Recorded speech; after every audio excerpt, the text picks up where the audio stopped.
Hey, Kevin. Newly seated Republican Congressman George Santos once again ducking questions from reporters. This just hours after two New York Democrats hand-delivered an ethics complaint to his office.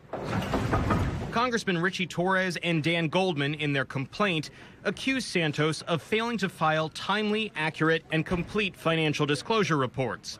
They also raised concerns about the origins of the roughly $700,000 Santos says he gave his campaign. The million-dollar question is, where did all the money come from?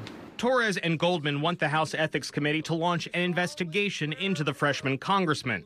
Santos did tell some reporters Tuesday that he's done nothing unethical. If we are to have credibility, if we are to have integrity, and if this body is to gain the trust of the American people, then we need to ensure that its members are following the ethics rules of this body that we all are required to uphold. In a separate letter to Speaker Kevin McCarthy, Hudson Valley Congressman Pat Ryan and three other Democrats called Santos a direct threat to national security.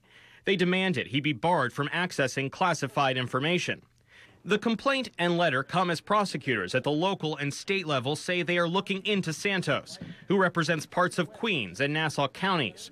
So far, top Republicans are staying largely tight-lipped.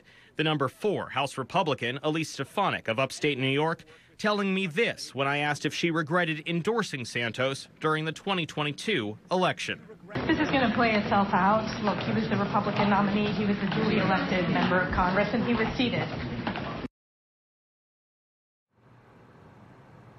And when I followed up to her response there, asking if she believes he should be investigated, she again reiterated that this will play itself out. Now, when it comes to the House Ethics Committee, even though Republicans are in the majority in the House, the committee itself is split evenly between Republican and Democratic members, and this complaint will essentially serve as a potential trigger mechanism for them to decide whether or not to look into the Santos matter. I should say that I did reach out to the Ethics Committee, to one of the staffers there, and they declined to comment.